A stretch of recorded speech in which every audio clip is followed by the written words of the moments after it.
Welcome to Life Picks Relationships, helping you understand and enliven your marriage through the various perspectives and experiences of others who found a way to prioritize what's really important in life. From new love to those that have weathered the storms, let's get ready to take your relationships to the next level with your host, ST.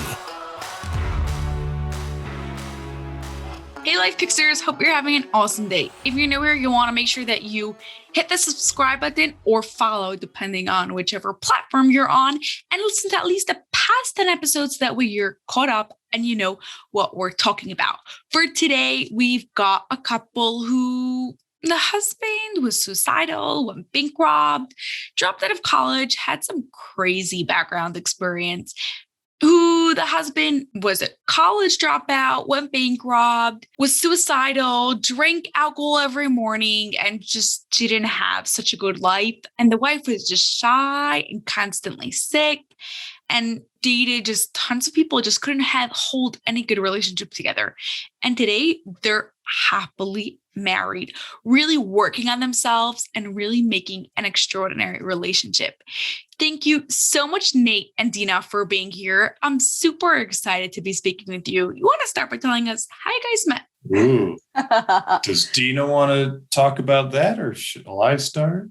How about I start with just a little bit of background, because it's funny. Short version, I was on this dating journey and Nate was my 71st date. And developed all these different questions, had a whole adventure around it. And we met on this absolutely awful dating website. I met so many flakes. I'm sure the site itself was great, but didn't meet anyone good on there. I was in the process of canceling my membership. And while I'm on, and you have to click through all these pages, they're like, are you sure you want to leave? But what if we do this? What if we do that? So they want your money. Oh yeah. They're like, please let us keep your money. So I'm on the very last page, the final, yes, I'm really going to destroy this and, never meet anyone kind of page.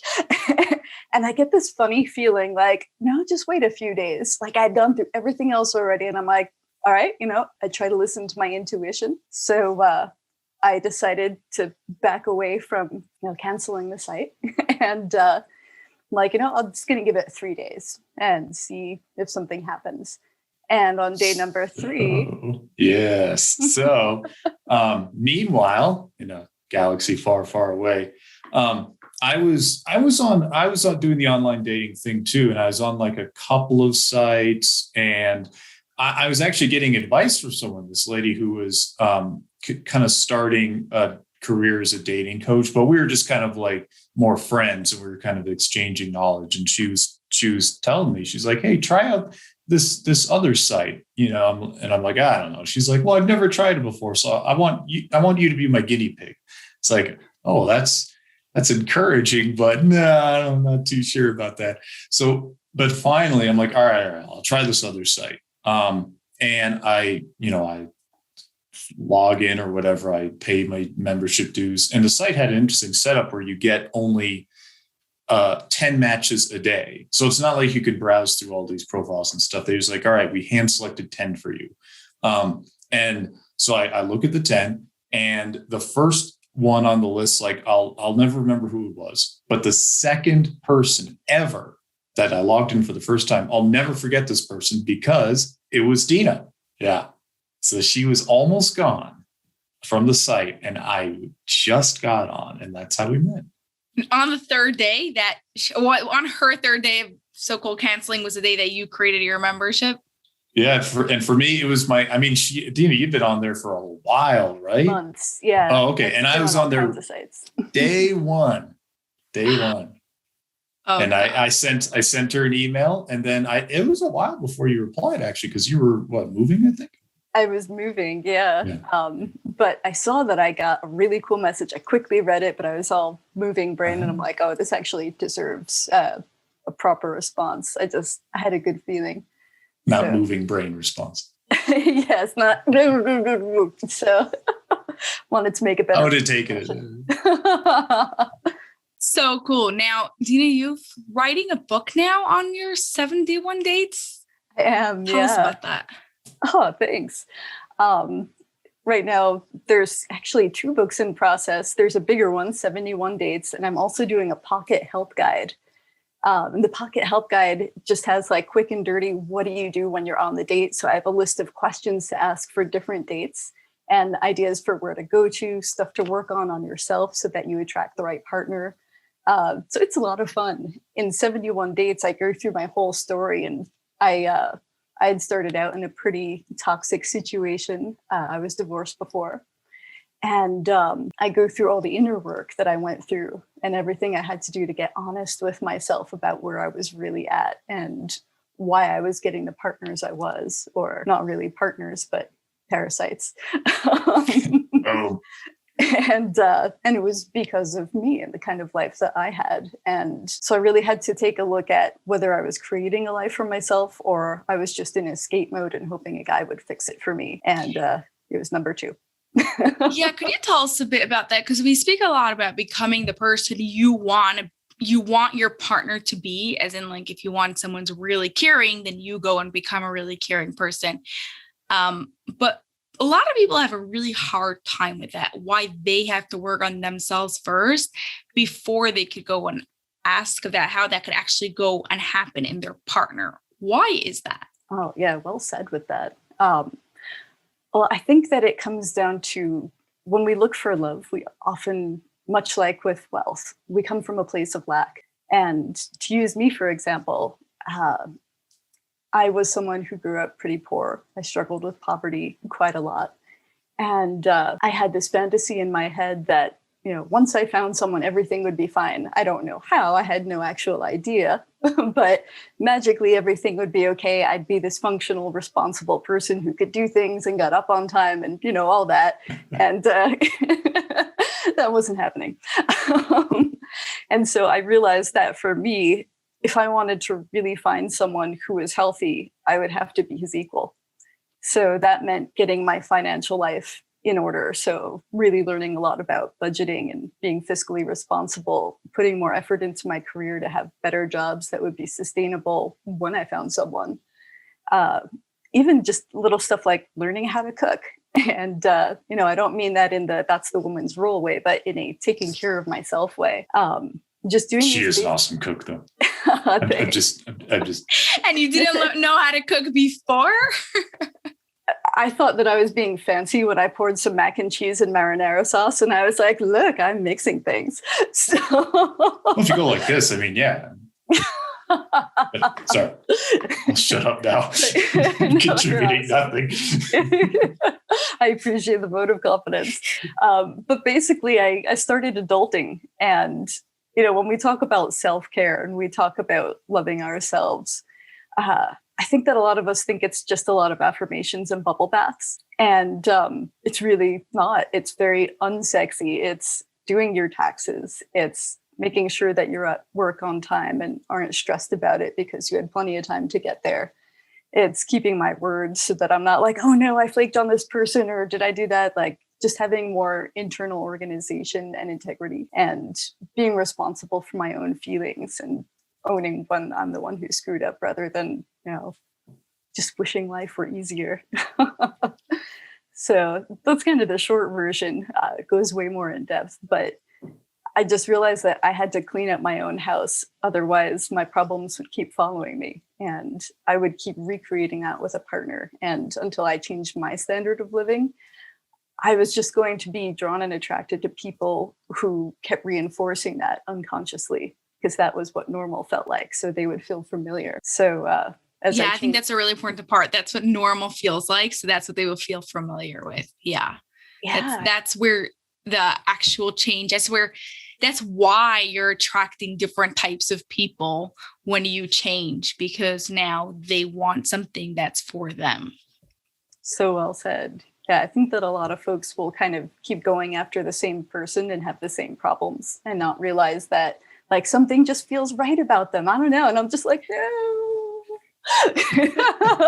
not again. It's like right. So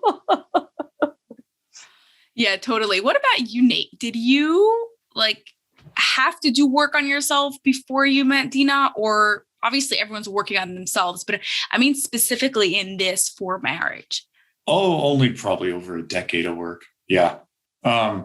Absolutely. I mean, I did a lot, and probably my biggest breakthrough was actually with a therapist, a really good therapist who recognized that the patterns I was running into was the result of the programming I had gotten from my parents, which is, I think, just about everyone has to go through this challenge. So my parents divorced when I was 7 years old, and it was a loveless marriage. Like, these were emotionally shut down people. And it was a very cold, emotionally abusive household. So my brain was downloaded with the idea that relationships are very hostile and they're very cold. So as I grew up, I had a very shut down heart, and I was very closed off around other people. And talk to Dina's point, who did I attract? Well, it was other people who were very distant and very standoffish and very hostile. So it was like instead of a codependent relationship forming, it's kind of like the opposite. It was like two magnets with the same polarity that would just bounce off of each other. And what was interesting about that is that I had a lot of buried anger around my parents, especially my mother. Now, and this was not something that would sort of manifest itself with arguing or explosive behavior. The way all it would bottled up. Yeah, it was all bottled up, and it was really, really well bottled up, but it took a lot of energy. So I was the boring guy, which I think a lot of guys out there who would be described as really kind of boring, and they're too nice. It's because there's a whole lot of anger that's very, very tightly bound up, and that takes energy. It's kind of a good thing because it means they're not explosives, or they can at least function in society. But the problem is it takes so much energy to maintain that. There's nothing left over to be an open, vibrant personality. So I had to deal with that. And the way the therapist helped me deal with that was to actually start, I wasn't very communicative with my parents. So he actually had me start reaching out to them, but he helped me. He kind of held my hand in doing so that the conversations I had with them were ones where I was in control. And there were ones where they led to uncomfortable places. Like, I asked about their divorce. Individually on the phone, I'd ask them about their emotional states, that they went through during all that, and having children, and about me and their relationship. And as a result, even though I wasn't trying to do it, I started to open up, and I started to get a lot of relief around this buried anger. It started to automatically get processed. And as a result, I started to be a more open-hearted, fun, engaging, risk-taking person around people, and especially around women, and especially around dating. So by the time that I actually met Dina, fortunately, I'd gone through so much of this that it was I was ready to meet her. And it was, what was especially interesting about it was, the reason I did this work with my therapist was not to build this wonderful relationship with my parents.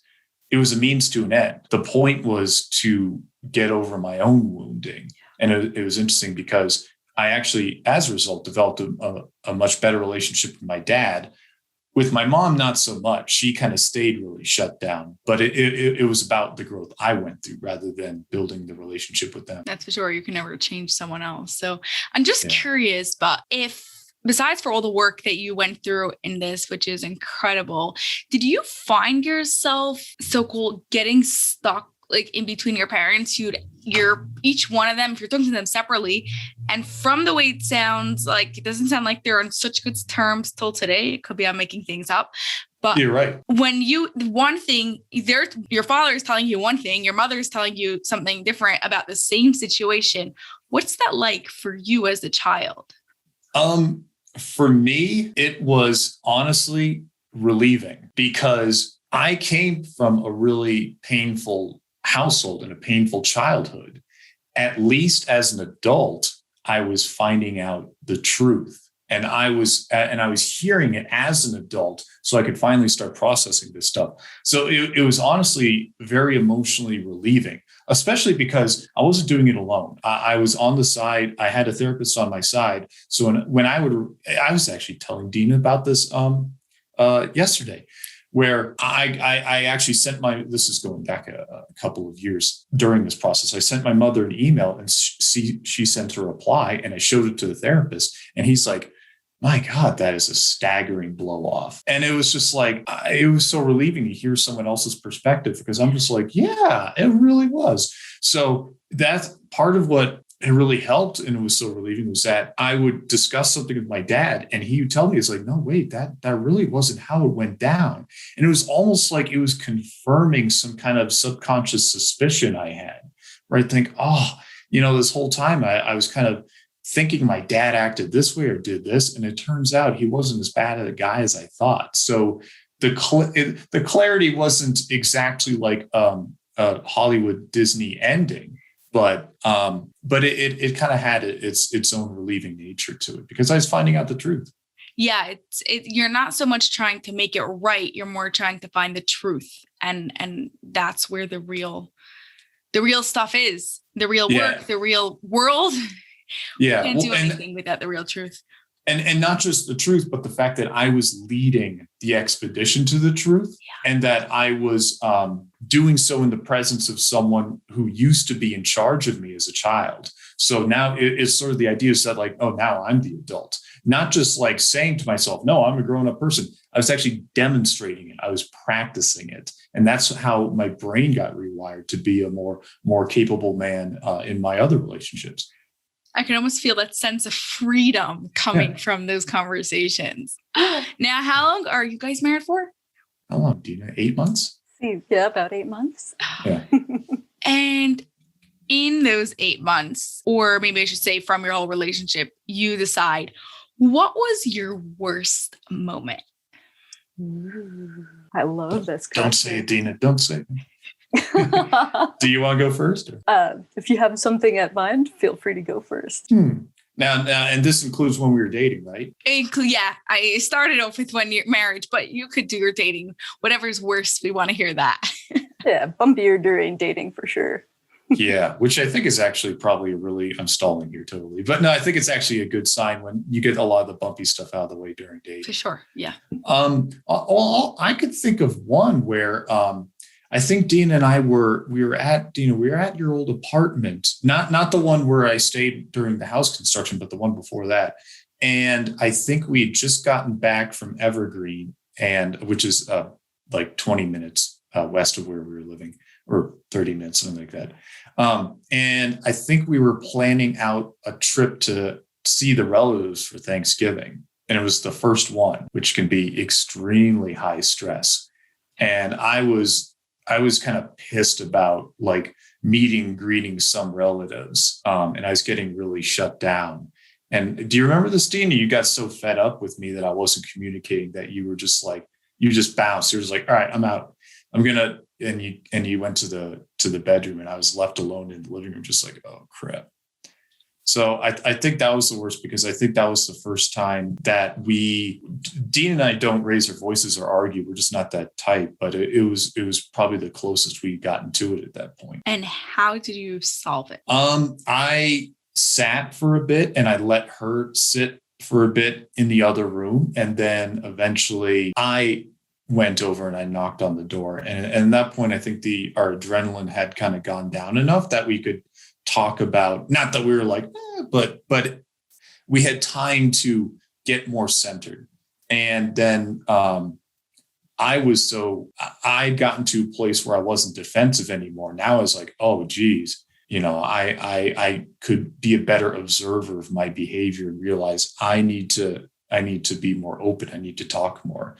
So I think I knocked on the door, and she allowed me to come in, and we sat side by side on the edge of the bed. And and from there, I mean, I forget the details of what we talked about, but the important part is that we talked about what had happened. And I think Dina started listing some kind of new standards for us moving forward, for both of us. As in, what do you mean by setting new standards? Like, Dina, chime in. I think new standards like what to do if we're feeling upset, and how to treat the other person. I think that was sort of the bulk of it, right? Dina, do you remember?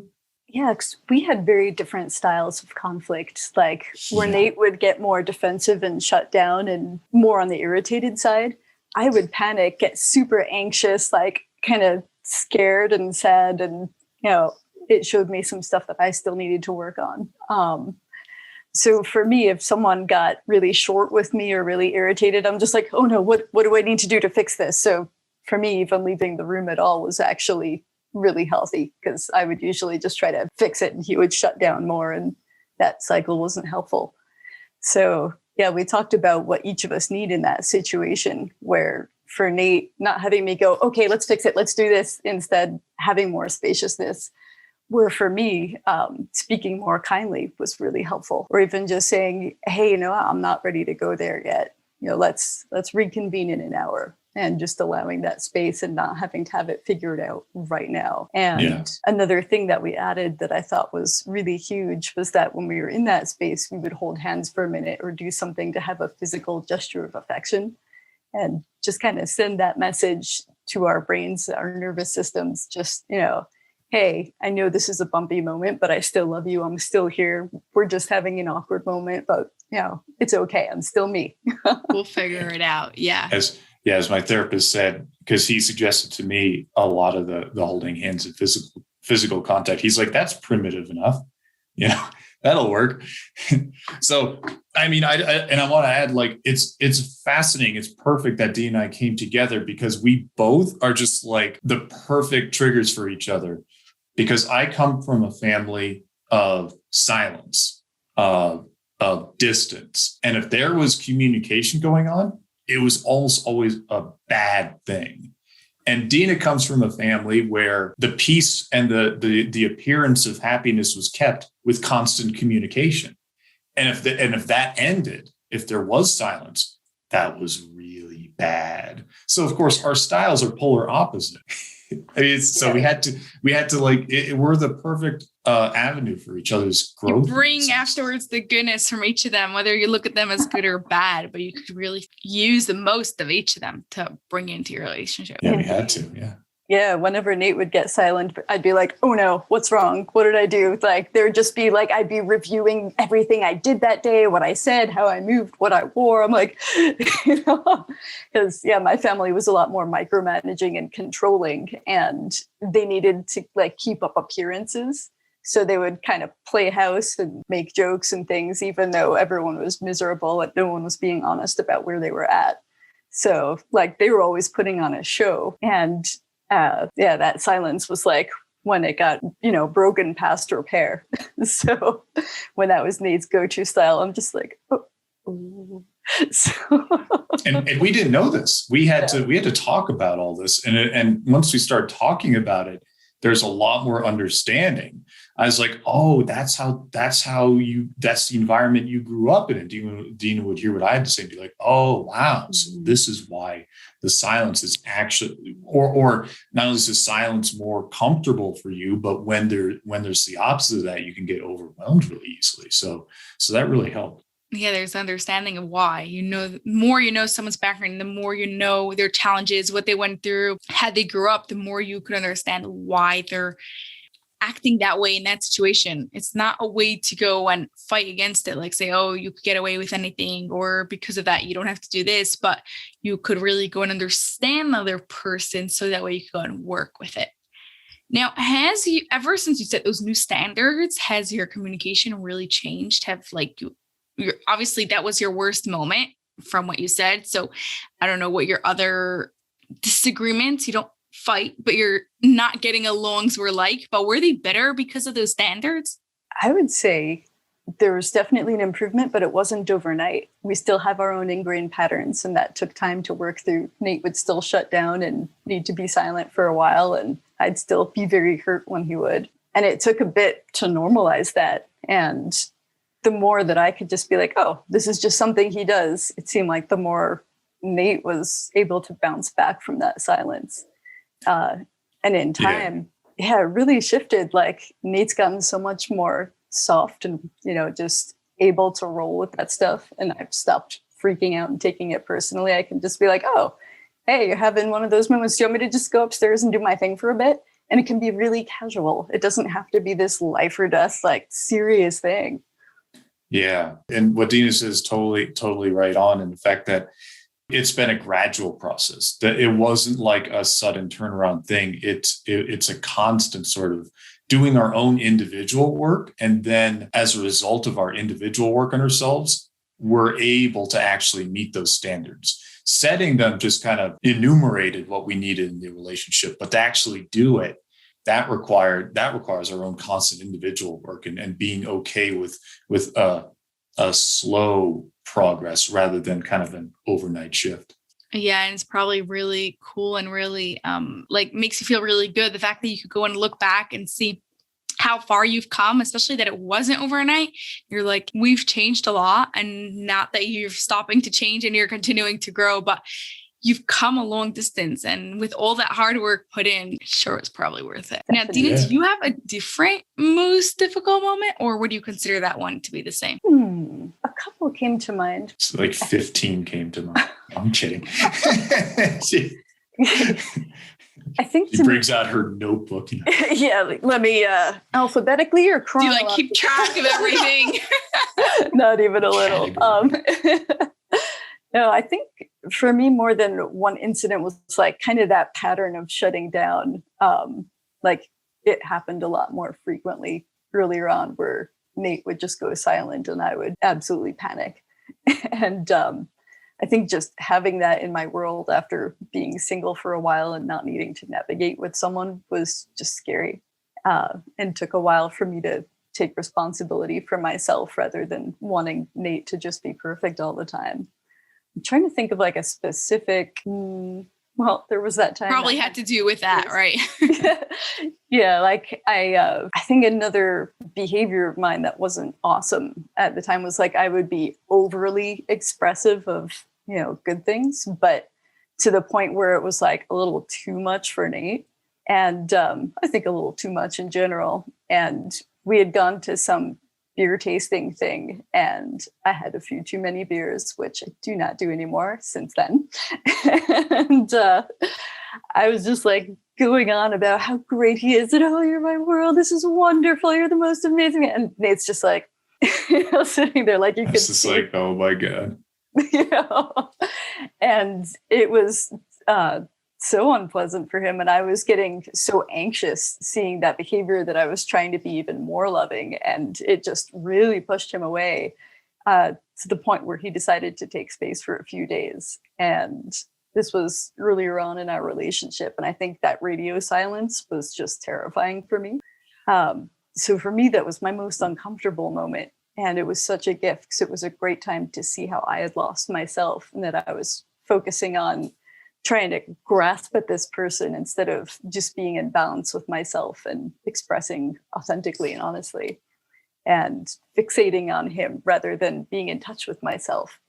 Yeah, so I love how you took this moment of difficulty and like turned it onto you and see, not blaming him, not like being mad at him, not think, obviously now I'm talking to you after it all happened and process. So I don't know what you thought then, but you very much took that moment to really grow and turn it on you and see what you can do, take responsibility for this so that way this relationship could go and work and become better. Thank you. Yeah. A really big part of the work that I've been doing has been around victimhood and being responsible for my feelings. So when this happened, my first reaction was, oh God, he's going to break up with me. He doesn't want anything to do with me. I blew it and this guy is amazing. And as soon as that tape started playing, I'm like, wait, you've done your work on victimhood and that anxiety. Like there's obviously I haven't finished that work. But in that moment was quite indicative of that. I'm like, you know what, if I want to continue with this person, I have to grow. And if I just want to continue, period, I have to grow. So it's time to do my work. So I just got out my journal and started writing stuff down and like, what can I take accountability for? And where did I get lost? So it was really helpful. Okay, so before I get to our final question, where could life pixers go and connect with you and learn more about you? Okay, I'll go first. I think the best place to really start is with the book that I've been working on for 3 years. It's called The Standing Meditation, and even before I got into a wonderful relationship with Dina, there was years where I was just working on putting my life together. And I mean, I've been through bankruptcy. I used to be suicidal. And this meditation really helped turn things around. So it's on Amazon. And also the site, thestandingmeditation.com points to it. So for anyone interested in that story and what I put together, that's the best place. Yeah. And we'll make sure to put that link in the show notes so people can find it. Thanks. Thanks. And Dina. What about you, Dina? I'd say 2 places that are good to find me. One is my website, which is loveandchi.com. It's love and then chi is spelled QI. And that's I'm just curious, where did you get that name from? Well, chi is like life force energy. And the way that I do coaching is a mix of dating strategy, it's inner work, and it's also the spiritual side.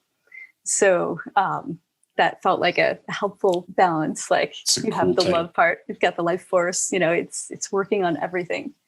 So yeah, loveandchi.com. And then my Instagram is Dina_goes_exploring. Awesome. And I also have a Love and Chi Instagram too. Yeah. Fantastic. Okay. So for our final question, one that I ask everyone, how would you describe an extraordinary relationship without using love, connection, or intimacy? I love that question. Oh, that's interesting. Should I jump in? I can Sure. Go for it. I would describe it as where you work on yourself so much that you're able to be with another person and be able to fully express yourself and fully accept them. And let me know if I used any of those naughty words. No, I kind of want to now. You're able to fully express yourself and be yourself and fully accept them and thrive together. I love that. I love that so much. Okay. Yeah, I love what you say about acceptance. Acceptance would rank pretty high on my description too. I think a lot also has to do with accountability to yourself and curiosity about the other person. I think when you stay curious and you keep trying to learn about them and with them at each stage of things, it's so different from just saying, oh yeah, that's the person that I married or whatever, that static frozen identity. I think that's where you can still have aliveness when you stay curious and where you respect them. You respect their sovereignty. You respect their differences. I think that's a huge part of it. And I would also say playfulness, like being able to be playful together and, explore from that place. Childlike. Yeah. I like that so much. And it's something I love with Nate, actually, because we'll just randomly do little dance parties in the house and all kinds of goofy stuff. And, it's just great, Yeah. And we're always asking each other questions. I think that's sort of almost a barometer of relationship health, both in the present moment and in the future. If the questions stop, problems are lurking. Yeah, anyone who's listening to this podcast for more than 3 episodes knows how much I think questions are so important and not making those assumptions, always wanting to learn, understanding the reasons behind why, what do you want? And then also in like the dreaming aspect, where do you want to go from here? How else should we do this? Questions. Yeah, totally. Questions. Rule. Yeah, I mean, as long as you have questions, there's room to keep reinventing yourselves and to keep learning about the person. Some of the biggest breakdowns in relationships that I see are when they're like, oh no, he like these assumptions, like, no, he won't be willing to do that. Or, she'd never support me if I brought that up. Like, instead of just asking and saying why it's important to you, like asking is so powerful. Oh yeah.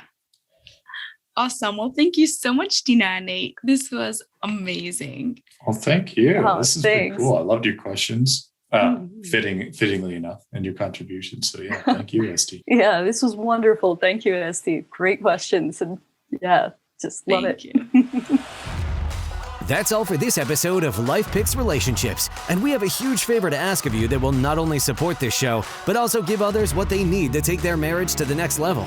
We're striving to have 1 million downloads per episode by December 31st, 2025, So please share it with your family and friends so they can turn their relationship into an extraordinary one.